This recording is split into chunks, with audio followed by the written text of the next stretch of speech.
Boa noite. Mais prazos da Justiça Eleitoral serão concluídos nesta semana. Quem traz os detalhes é Luiz Lira, advogado especialista em direito eleitoral.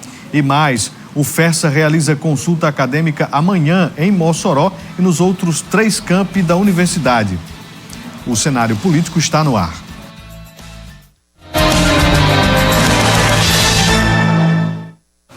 Boa noite para você, minha amiga telespectadora. Boa noite para você, meu amigo telespectador. Estamos começando mais uma edição do Cenário Político TCM, ao vivo para toda Mossoró e várias cidades que possuem os serviços da TCM. Hoje o assunto, eleições 2024. Você já pode participar através dos contatos que aparecem aqui na tela. Nós temos o Instagram, @Cenário Político TCM, e o WhatsApp 988028941. Você é pré-candidato? Você pretende se filiar a algum partido? Vai trabalhar nas eleições como assessor, como articulador? Você vai ser candidato de fato? Vai ajudar algum político aí na comunicação? Hoje é o dia de você tirar todas as suas dúvidas no programa com o nosso entrevistado Luiz Lira, especialista em direito eleitoral. Mande o seu questionamento, interaja conosco, faça como o Gildivan, que já está junto lá com o Davi, acompanhando o cenário político, vai já fazer a sua pergunta, né, Gildivan? Obrigado aí desde já pela audiência. Vá mandando a sua pergunta, seu questionamento.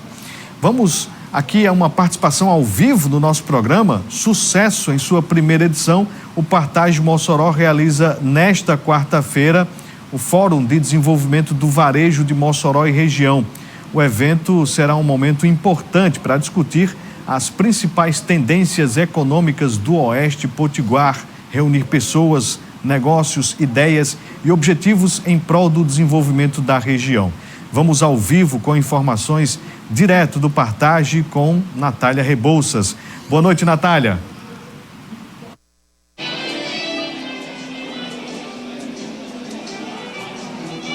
Boa noite, Vanúvio Prachedes. Boa noite a você que acompanha o cenário político da TCM. A gente está aqui no Requinte Buffet, no 2º Fórum de Desenvolvimento do Varejo de Mossoró e região. Esse evento que promete discutir, debater essas cadeias produtivas aqui que movimentam a economia de Mossoró e também da região. Em iniciativa do Partage Shopping, estamos aqui com a presença de diversas entidades que vão falar sobre esse desenvolvimento do varejo, mas também outros setores, a exemplo da fruticultura, da indústria do petróleo e também da indústria salineira. A gente sabe como esses setores são fundamentais, inclusive para o desenvolvimento do próprio varejo.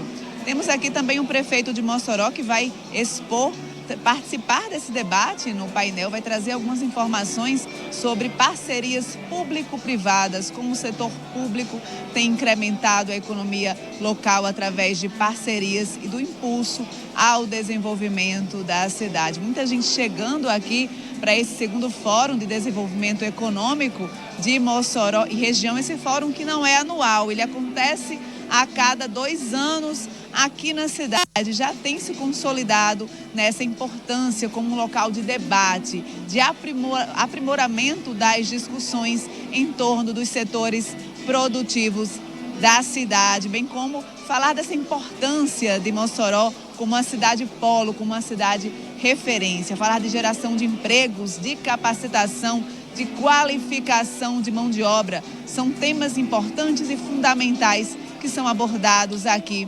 durante a realização desse fórum. E, Vanúvio, daqui a pouquinho a gente vai entrar ao vivo em definitivo a partir das 8h15 da noite com as principais informações desse evento, com os painéis de discussões, com os debates acerca desse tema que envolve o varejo de Mossoró e região. E eu volto com você aí no estúdio. Obrigado pelas informações. Natália Rebouças participando conosco aqui direto do Requinte Buffet, onde acontece este 2º Fórum de Desenvolvimento do Varejo de Mossoró e região. Portanto, daqui a pouquinho, logo após o cenário político, você acompanha esta programação ao vivo e exclusiva aqui da TCM. Vamos iniciar a nossa entrevista desta quarta-feira. Luiz Lira, advogado especialista em direito eleitoral, está aqui conosco. já tem um prazo que está se encerrando, né, Luiz? Que é aí das filiações, janela partidária, um período que estava sendo muito aguardado.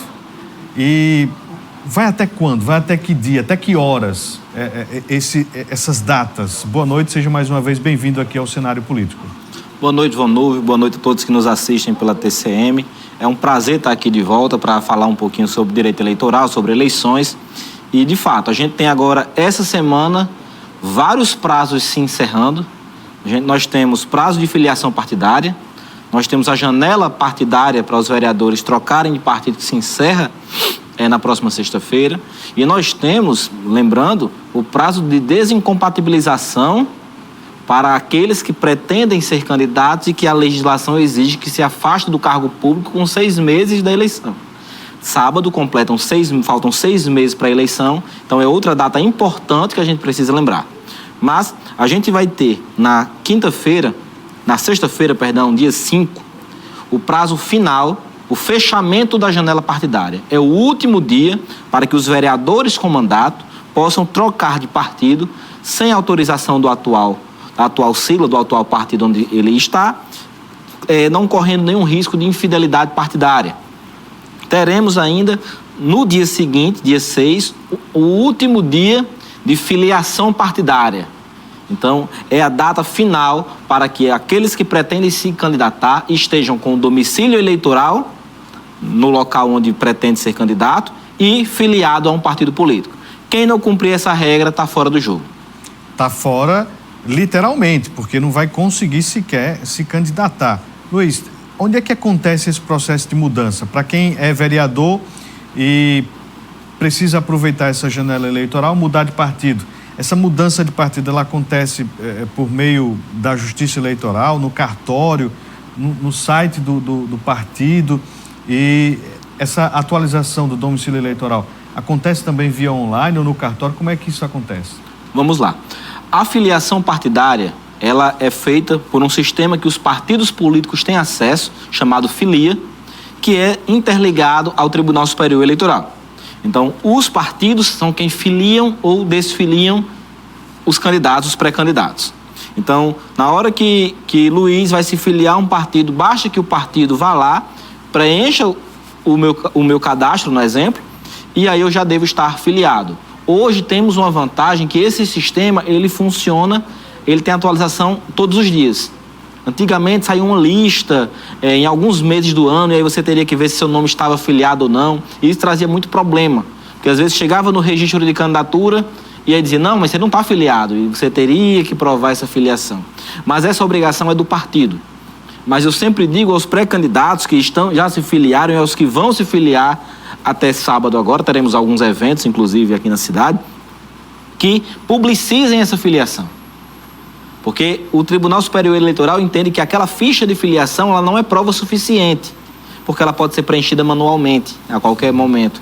Então eu sempre digo, as redes sociais até ajudam nesse momento. Vai se filiar a um partido político, na hora que se filiar, fotografe, publique nas redes sociais, peça para colegas da imprensa publicarem a sua filiação ao partido. Por quê? Para que você tenha meios de prova para que, acaso, é uma exceção, mas acaso exista alguma dúvida se você se filiou a tempo ou não, você tenha condições de provar que realmente requereu ao partido a sua filiação. Porque muitas vezes o que é que acontece? Veja só, nós temos no Estado, um diretório estadual, por exemplo, que está filiando pessoas de todo o RN. E aí, às vezes, pode acontecer alguma falha humana nessa filiação a tempo. Então, por desencargo de consciência, façam isso. Mas, repito, é uma mera exceção. Já o domicílio eleitoral, não. O domicílio eleitoral não está vinculado ao partido.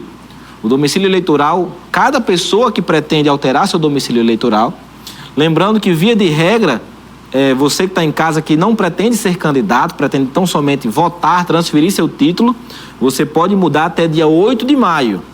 Mas, para quem pretende ser candidato, o prazo se encerra neste sábado. Então, você que pretende ser candidato, existem 2 formas. A primeira é o atendimento ao eleitor online.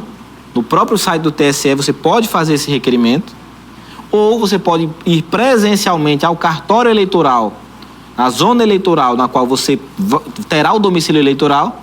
levando um comprovante de residência para provar o seu vínculo naquele domicílio e seus documentos pessoais, já é realizada também essa transferência. Então são esses os dois principais, as duas principais preocupações desta semana. E o presidente do partido, ele tem que ficar atento, quem está dirigindo, quem está como secretário, para verificar e saber se a pessoa foi inscrita. Tem algum site, algo que se busque a comprovação dessa filiação? Tem. Assim, fulano está filiado, eu quero saber se realmente a filiação aconteceu. Perfeito. Antigamente, antes da LGPD, o próprio TSE divulgava uma relação de filiados. Então, se eu quisesse olhar lá a partido A, quem era filiado àquele partido, eu conseguiria acessar facilmente e ter essas informações. Em virtude hoje da Lei Geral de Proteção de Dados, o TSE modificou e você só consegue consultar as suas informações. Então, mas no site do TSE, na parte de serviços, você consegue tirar uma certidão de filiação partidária e aí lá vai pedir seus dados pessoais, título de eleitor, salvo engano, nome completo, e aí o próprio site já emite a sua certidão de filiação, que é até uma forma de você estar assegurado, quem já fez essa filiação, que está tudo certo com você. E o melhor é você não deixar para a última hora para fazer a sua filiação, porque se der um problema, aí os advogados vão ter que atuar de forma mais intensa. Vamos de informação. A Universidade Federal Rural do Semiárido realiza amanhã, quinta-feira, a consulta acadêmica que vai definir o próximo reitor ou reitora da instituição. E para falar sobre esse processo eleitoral que acontece na UFESA, eu converso agora com Tiago Arruda, presidente da Comissão Geral Executiva do processo de consulta, já para saber de você, Tiago, como serão as regras gerais desse processo que acontece na universidade. A gente vai ter amanhã, a partir das 8 horas até as 21, certo? A votação para a escolha do reitor, do vice-reitor também, nos próximos 4 anos, né? 2024, 2028. Então a gente tem essa votação amanhã das 8 às 21. Ela vai acontecer dentro do sistema chamado Siga Eleições, né? O endereço é eleições.ufesa.edu.br/Siga Eleições. Então a comunidade acadêmica já está informada, a gente está aqui reforçando, né, essa comunicação com a comunidade para que participe amanhã de forma ampla, né, que a gente possa coroar esse processo de discussão que a gente desenvolveu até aqui, né, com uma boa votação, uma votação expressiva, que traga a vontade e o desejo da comunidade sobre a UFES e a inserção dela, né, em Mossoró, Angicos, Caraúbas e Pau dos Ferros. Existe um peso de voto, tanto para professor, técnico, enfim, como é que funciona? Sim, desde 2015 a UFES trabalha com o que a gente chama de voto paritário, ou seja, o peso de cada segmento, né, é definido de forma igual, de forma equilibrada, né? Para a gente finalizar, em relação ao resultado, já tem a data para esse resultado ser divulgado? O resultado parcial, a gente colocou um prazo no nosso cronograma até o dia 5, né? Então a votação vai até amanhã, até às 9 horas. E no dia 5 a gente tem o prazo para divulgar o resultado parcial, uma espécie de resultado preliminar anterior a qualquer recurso, né? Depois, com o recurso, a gente confirma o resultado, né? Após a apresentação dos recursos. Mas a gente acredita que é possível que até amanhã a gente já consiga liberar esse resultado para a comunidade. Tiago Arruda, muito obrigado pelas informações, sucesso no processo, né? Que ocorra tudo em paz, tudo bem, e que a comunidade aí da universidade saia ganhando ao final. Pedro Ítalo para o Jornalismo TCM. Amanhã a gente vai acompanhar esta consulta acadêmica que vai acontecer na UFESA. Como disse o Tiago Arruda, a partir das 8 da manhã até 9 da noite. O nosso jornalismo vai acompanhar e a comunidade acadêmica, os estudantes, professores, técnicos vão poder escolher entre os 3 nomes. A atual reitora, a Ludmila Oliveira, tem também o Jamberg e o Rodrigo Codes. Os 3 participaram da consulta de 2020. Quem assumiu foi Ludmila. Então a comunidade praticamente já conhece todos aí. Mas se você não conhece estes 3 candidatos à reitoria da UFESA, vá agora mesmo no canal do YouTube aqui da TCM e lá na playlist Cenário Político, vá voltando um pouquinho, nós entrevistamos os 3 candidatos. E aí você assiste, avalia o que cada um tem sobre vários pontos que a gente tratou aqui no programa, tá bom? Vamos voltar aqui à nossa entrevista com Luiz Lira, advogado, especialista em direito eleitoral. Hoje a gente está na figura aí do pré-candidato. E esta figura do pré-candidato tem algumas limitações. Não é candidato ainda para pedir voto. Quais são as limitações deste momento de pré-campanha, Luiz? Eu diria até que o pré-candidato hoje, ele tem muito mais liberações do que vedações, né? Porque o que a legislação, em suma, diz? Que o pré-candidato pode se anunciar pré-candidato nas redes sociais, ele pode fazer reuniões, ele pode expor projetos, ele pode fazer críticas, se for o caso, a algum possível opositor, sem fazer propaganda negativa, ou seja, sem cometer nenhum crime de difamação, por exemplo, mas ele pode fazer críticas a uma gestão, se for o caso. Mas o que é que ele não pode?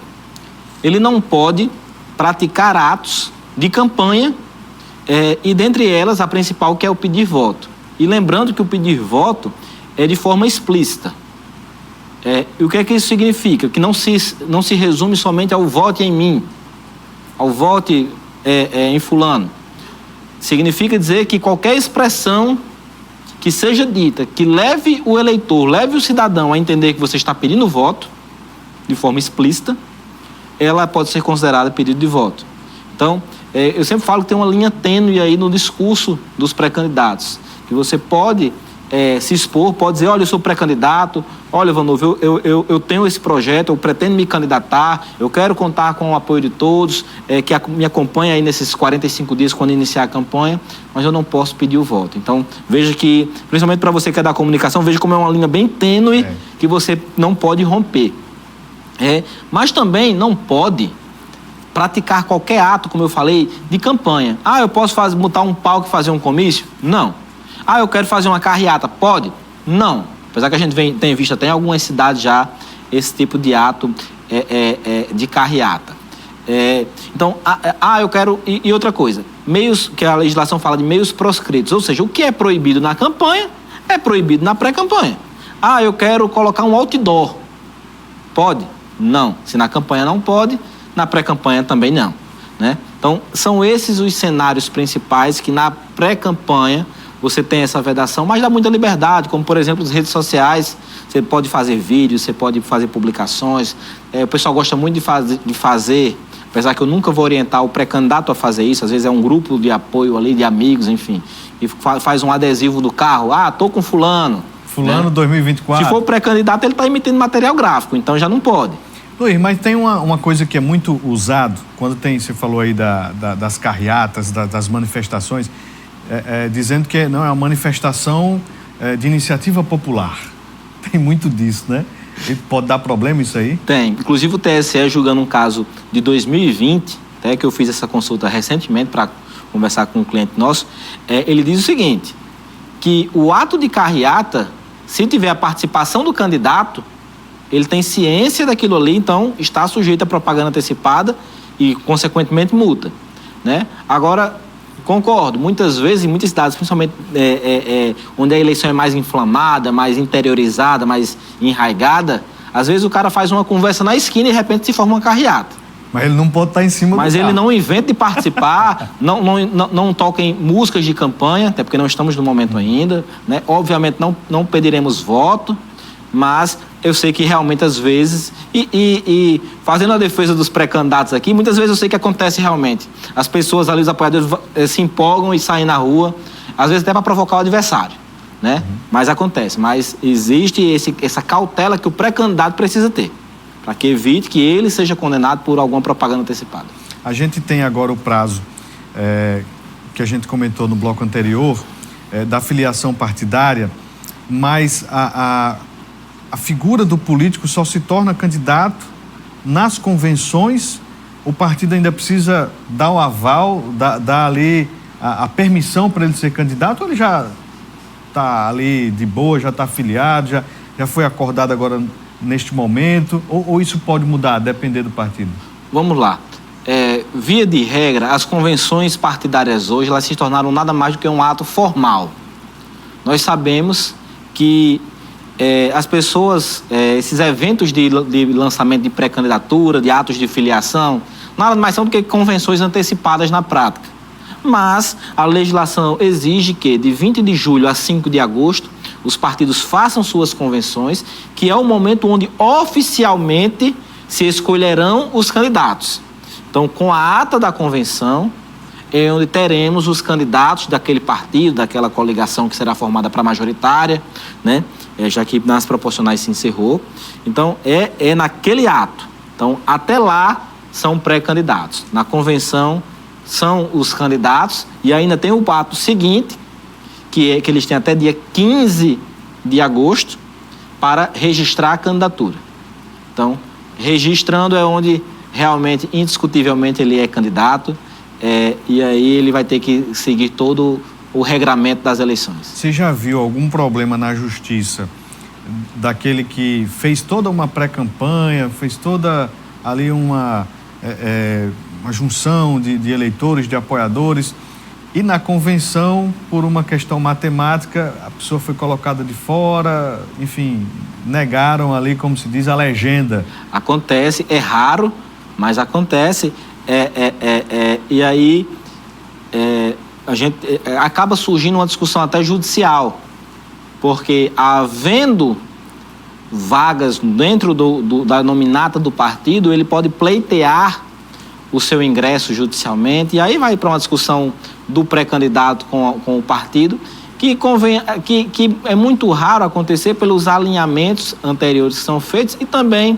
porque a gente sabe muito bem que, na prática, às vezes o pré-candidato sem um apoio do partido, sem uma estrutura, sem algo oficial, dificulta muito. A gente tem, inclusive, de discussão do partido, por exemplo, a discussão agora do deputado adjunto com o MDB, Isso. que está nesse embate para querer ser candidato, para sair do partido, enfim. Então, são situações raras que a gente vê, mas acontece. Estou aqui com a pergunta do Gildivan, que está nos assistindo desde o Ronda, né, Gildivan? E quem também está aqui conosco é o Clélio. Já faço sua pergunta, tá bom, Clélio? Mas o Gildivan questiona o seguinte: a gente falou agora há pouco sobre esses adesivos, né, das pré-campanhas, que a gente está vendo aí nas ruas. Ele pergunta: existe tamanho específico para esse adesivo de pré-campanha? Ele diz que tem visto muitos adesivos exagerados nos carros. Vamos lá. A legislação não traz a proibição de adesivos de pré-campanha. A legislação, na verdade, nem fala sobre material gráfico. Fala que é vedado. Então, por isso que eu digo que o pré-candidato não pode fazer qualquer material gráfico. Panfleto, cartaz, o adesivo que se enquadra também, nada. Mas a gente sabe que existe. E muitas das vezes, quando se questiona os pré-candidatos, vamos supor que o Vonúvio resolvesse se candidatar, então estou com o Vonúvio, e de repente começa a surgir na rua aquele material. Quando se questiona a Vonúvio sobre esse material, o Vonúvio faz: não fui eu. Por quê? Porque não tem nota fiscal, porque ninguém sabe quem mandou fazer, enfim. Então, assim, a minha orientação, quando me perguntam sobre o tamanho do adesivo de pré-campanha, quando os grupos resolvem fazer, é que siga a mesma regra da eleição, que é de meio metro quadrado para esse tipo de adesivo. Então, mas eu concordo com o Gildivan, que eu já vi até carro envelopado já nesse sentido. Então, provavelmente, talvez, a depender de se conseguir verificar a mão de quem foi, pode haver, além da remoção desse material, até uma aplicação de multa. Tem informação: servidores de escolas que recebem auxílio deslocamento para atuar na zona rural de Mossoró realizaram uma parada de advertência nesta quarta-feira. Esses professores reivindicam o reajuste no auxílio. Os servidores iniciaram a manhã desta quarta-feira com a confecção de cartazes que tratavam sobre o reajuste do auxílio deslocamento na sede do Sindicato dos Servidores Públicos Municipais. O valor é pago para servidores que residem na zona urbana de Mossoró e precisam se deslocar para unidades na área rural. Ivanete Dantas trabalha na escola Evilásio Leão, na comunidade do Hipólito. Ela diz que o valor pago para percorrer mais de 30 quilômetros não dá para pagar as despesas. Então tem sido muito difícil para a gente, nós professores, suprir, né, o custeio, não é, o percentual para pagar o nosso deslocamento. Nós estamos trabalhando, pagando para trabalhar. E não é só isso que nós estamos nessa luta. A nossa luta também hoje, aqui, essa parada, é por melhorias na estrutura de nossas escolas. Nossas escolas estão sucateadas. A nossa tá assim, anos-luz, precisando de uma reforma. Segundo o Sindicato dos Servidores Públicos Municipais, o Sindicerpum, esta quarta é dia de parada de advertência para as escolas da zona rural da rede municipal de ensino. De acordo com o sindicato, a maioria dos profissionais que atuam nessas unidades vêm da zona urbana de Mossoró e precisam desse auxílio deslocamento reajustado. Nessa unidade, as aulas funcionaram. Alguns afirmaram que não ficaram sabendo da mobilização. Nas escolas da zona rural, a maioria dos servidores se desloca da zona urbana de Mossoró. Segundo Eliete Vieira, presidente do Sindicerpum, o valor do auxílio está congelado há 9 anos. A gente teve um período em que o aumento era constante, o aumento do combustível, e não foi reajustado. O que acontece? Hoje, 9 anos, muitas coisas aconteceram. O auxílio deslocamento não cobre a despesa para o servidor se deslocar da sua residência até o seu local de trabalho. Com isso, está onerando, está dificultando o financiamento, o custeio por parte do professor, do auxiliar administrativo, do agente administrativo, da merendeira, do SG. A sindicalista afirma que encaminhou ofício à Secretaria de Educação, mas não houve retorno. A gente oficializou, colocou ofício após a assembleia que teve, a gente colocou o ofício, protocolou o ofício, tanto no gabinete do prefeito quanto na Secretaria de Educação, mas como tem sido praxe da gestão, não deu nenhuma resposta. E aí o pessoal esperou e acha que dá uma paradinha de advertência enquanto é tempo para a gente buscar o diálogo, e encontrar a solução para esse problema. Os salários dos professores foram reajustados neste ano por força ali do piso do magistério. Mas aí já é uma outra coisa, é o auxílio deslocamento. Segundo o sindicato, há quase 10 anos não há esse reajuste. Sobe gasolina, tem a questão de manutenção dos carros, porque a maioria vai de carro próprio, dividindo ali. Ano eleitoral, Luiz Lira, a prefeitura pode fazer reajuste salarial, a gente viu dos professores, mas este tipo de reajuste, de auxílio, deslocamento, é possível num ano como este de votação? Vamos lá. Qualquer reajuste salarial, ainda que advenha de benefício, porque o salário ele não é só o salário base, ele é composto por seus adicionais, vamos dizer assim. Então, qualquer reajuste salarial que exceda a recomposição, ele só pode ser feito até sábado agora, que é quando faltam 6 meses para a eleição. Mas se for tão somente uma recomposição salarial, e aí eu confesso que nesse exemplo citado, eu não sei a realidade vivenciada do benefício, a defasagem dele, não conheço, mas se for tão somente uma recomposição, aí pode ser feito durante todo o ano sem qualquer problema. Recomposição que pode ser como um índice de inflação, isso, IPCA, exatamente. Nesse sentido. Bem, então, talvez, se tivesse articulado a tempo, poderia sair ainda este ano. Vamos aqui com as perguntas. O Clélio, ele manda mensagem dizendo o seguinte, está acompanhando e pergunta aqui sobre a questão da janela partidária. Os partidos têm um prazo para apresentar oficialmente os candidatos e questiona também aqui, o servidor público, estando em estágio probatório, pode se candidatar sem prejuízo à sua função? É uma questão meramente administrativa dele para com a instituição. Eu inclusive, fiz uma análise de um caso parecido, como esse na universidade daqui, e entendo que não há problema algum, porque ele está tão somente se licenciando, não vejo qualquer prejuízo administrativo à função dele. José Santos, ele diz aqui, se eu me filiar depois do prazo agora, eu posso ser candidato, entrar na justiça para ser candidato? Não, a filiação obrigatoriamente ela precisa ser feita até dia 6 de abril. Se for vereador com mandato, que tem a janela partidária até dia 5. Mas a filiação partidária obrigatoriamente até dia 6. Essa outra pergunta aqui do Clélio é sobre a questão da janela partidária, os partidos têm um prazo para apresentar oficialmente. Esses candidatos, eles são apresentados oficialmente? Só nas convenções. Só nas convenções. Os partidos gostam desses atos de filiação, enfim, é uma forma de divulgação também, mas não é obrigatório. A obrigação de divulgação é realmente na convenção, onde formalmente eles são ali os escolhidos. Um abraço aí para o Janilson acompanhando a gente. Valeu, Janilson. Vai se candidatar também, amigo? Janilson acompanha diariamente seu programa. Eu estou em alguns grupos que ele participa, ele manda foto todos os dias, deve ter mandado já a minha nos grupos, né? Um abraço para Janilson aí, lá da Calçada da Graxa. Janilson o Maiado. Bem, vamos aqui.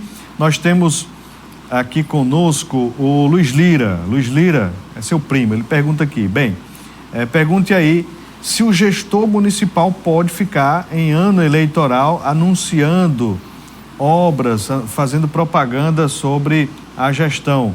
Isso aqui não se limita só a Mossoró, não, viu? A gente vê isso acontecer em todo canto. A publicidade institucional, ela pode ser realizada até 3 meses antes da eleição. Então, julho. A partir de julho, a publicidade, ela deve ser extremamente informativa e tão somente o que for absolutamente necessário, como casos de saúde, uma campanha de vacinação, por exemplo, que é importante. Qualquer outro fato que exista, que a prefeitura, e aí, como você muito bem falou, seja de qual cidade for, precisar informar, tem que pedir autorização à Justiça Eleitoral, informar qual é o conteúdo daquele que vai ser divulgado, e a Justiça Eleitoral autoriza ou não. Como, por exemplo, em 2020, tivemos a pandemia e as campanhas de vacinação, outras campanhas que existiam, e os municípios foram solicitando à Justiça Eleitoral possibilidade de divulgação, e que era sempre autorizado em virtude do que a gente estava vivenciando naquela época. Mas a propaganda institucional, ela corre normal até 3 meses antes da eleição. 3 meses antes da eleição, ela se cessa. E tem outro detalhe na publicidade institucional, que é os gastos com publicidade. A legislação limita a média dos 3 últimos anos. Então, imagina que o município gastou 10 milhões no primeiro ano, 10 no segundo, 10 no terceiro, por exemplo. Ela não pode chegar agora no 4º ano eleitoral e gastar 50 milhões. Ela tem que gastar a média do que vinha sendo gasto. Então, isso é outro fator também sobre publicidade institucional que é importante ser acompanhado. A publicidade institucional é sem oba-oba, sem o pantim, como se diz, né? É aquela que realmente precisa ser para informar a população. Estamos aqui com o Jean Paul Contador. Ele pergunta o seguinte: essas despesas com adesivos de pré-candidatura entram na prestação de contas? Se bem que poderia ser a pergunta de Sérgio Moro. Prestação de contas, pré-campanha, a legislação não traz obrigatoriedade de prestação de contas. Agora, o que é que muitas vezes acontece? Um excesso de gastos por parte do pré-candidato que pode configurar um abuso de poder. Então, mas obrigatoriedade de prestar contas, não. Temos aqui a participação da Fátima no bairro Aeroporto. Quero saber se tem como colocar, no caso aqui é como colocar gente dentro da prefeitura, ou seja, contratação.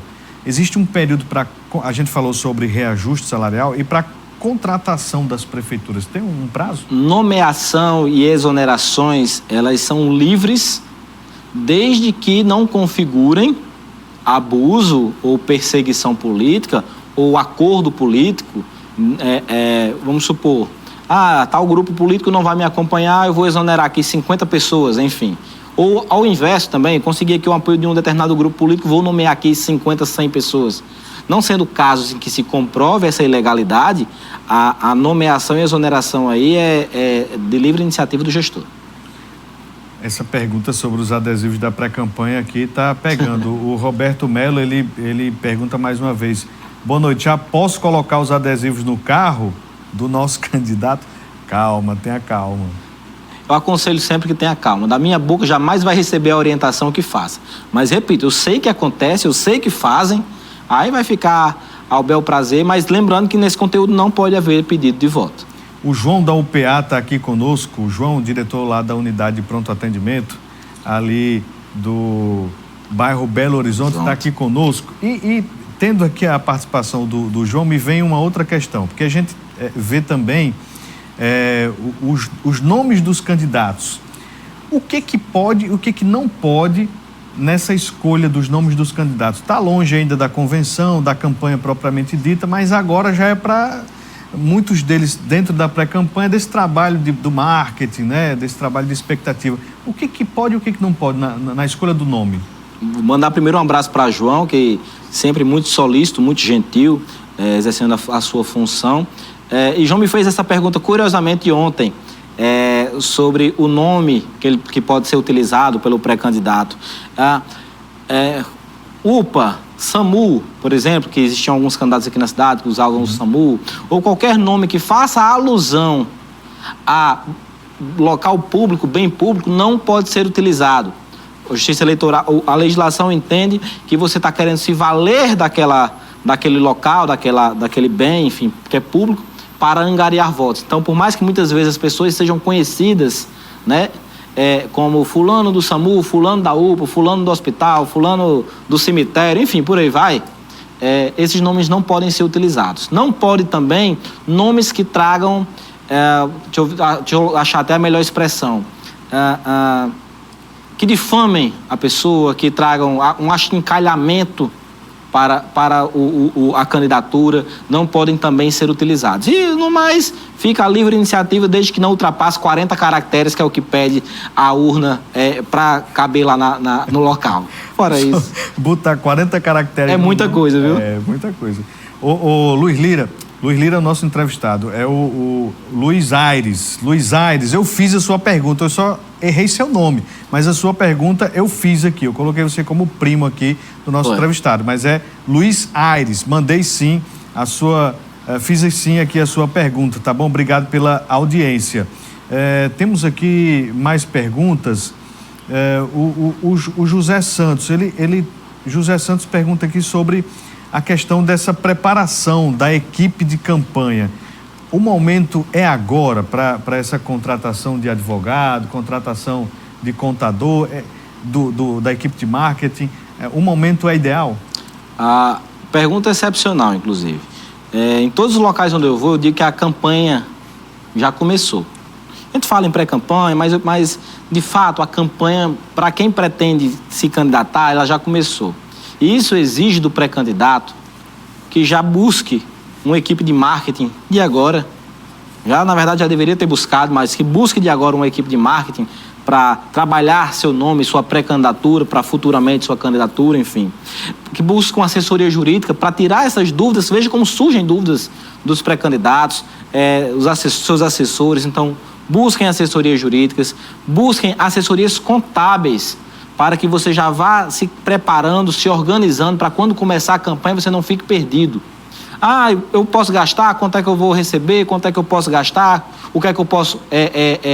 com o que é que eu posso gastar? E por aí vai. Então, essa tríade, esses três ramos do marketing, da assessoria jurídica e da assessoria contábil, elas são fundamentais desde agora. Porque quem achar que a campanha eleitoral só deve ser... O pré-candidato que achar que a campanha ele só deve se preparar a partir de agosto, quando começar lá em 16 de agosto, ele está começando bem atrás. Então, respondendo a pergunta, sim, na verdade, já deveriam ter começado. E o Expert Eleitoral deve trabalhar isso também, evento que você está organizando aqui em Mossoró. Isso, a gente criou esse ano um Instituto Expert Eleitoral, que é um instituto de capacitação.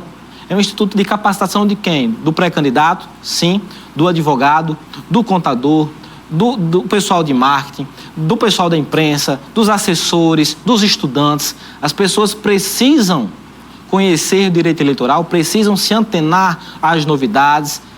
Você atua há anos com política, Vanu, e você vê que todos os anos sempre tem alguma coisa que você precisa estar ali aprendendo. Então, a nossa ideia é exatamente essa, é trazer conhecimento para todos os ramos que atuam nas eleições, dos entusiastas e dos que trabalham nas eleições. Então, para isso, a gente criou o Instituto Expert. Quem quiser acessar no Instagram, @experteleitoral, a gente publica lá vários conteúdos informativos, vídeos, falamos sobre as sobras eleitorais, que muita gente ficou na dúvida na época, com aquela decisão do Supremo. Então, diariamente a gente vem trazendo conteúdos, e nisso tudo, por Mossoró sempre ser uma cidade que respira eleições, nós vamos realizar nos dias 25 e 26 de abril, daqui a 20 dias, no Teatro Lauro Montes Filho, o primeiro simpósio de direito eleitoral do Oeste. A gente está aqui principalmente visitando essas cidades da região oeste do estado, porque é uma das coisas que eu sempre defendi também, que na região oeste a gente precisa trazer mais conhecimento sobre direito eleitoral. A gente sempre vê muito na capital, mas a gente está trazendo para cá, estamos trazendo figuras renomadas, não só regionalmente, mas nacionalmente. Estamos trazendo o professor Herval Sampaio, juiz, que foi juiz aqui em Mossoró também, muito conhecido, foi presidente da Associação Nacional dos Magistrados. Estamos trazendo Marlon Reis, criador da Lei da Ficha Limpa, foi deputado, foi juiz, hoje é advogado, vai participar. Estamos trazendo Márcio Oliveira, que é professor também de Direito Eleitoral, servidor da 34ª Zona, vai participar. Estamos trazendo profissionais de contabilidade, estamos trazendo Rodrigo Nunes, professor de pós-graduação, servidor da 32ª Zona Eleitoral, lá em Areia Branca. Então, assim, são 12 profissionais, 12 pessoas engajadas. Estamos trazendo Fernando Jales, juiz do Tribunal Regional Eleitoral aqui do Rio Grande do Norte, para também trazer conteúdo para todo mundo. Então, assim, nós estamos e vamos anunciar muito mais, tá? Serão, ao total, 12 pessoas, 12 palestrantes, nesses 2 dias de evento, manhã e tarde, que irão trazer tudo sobre direito, contabilidade e marketing eleitoral para todo mundo. O Axon está pedindo para você repetir aqui o Instagram, qual é? Perfeito. @experteleitoral. E o meu também, se quiser, tem muita informação lá, @luislira.adv. Lá, inclusive, tem os links para inscrição dos eventos, descontos para estudantes, para profissionais da área. Luiz Lira, advogado eleitoral, muito obrigado por ter vindo conversar conosco aqui no Cenário Político. Eu que agradeço, Vonulfo, estou sempre à disposição de vocês. Obrigado, Luiz Lira. Você de casa, a gente agradece a audiência. Daqui a pouquinho o programa vai estar no YouTube e você tira novamente aí as suas dúvidas. Vê esse conteúdo, salva aí para você não se perder durante a campanha. Boa noite a todos, até amanhã. Um abraço.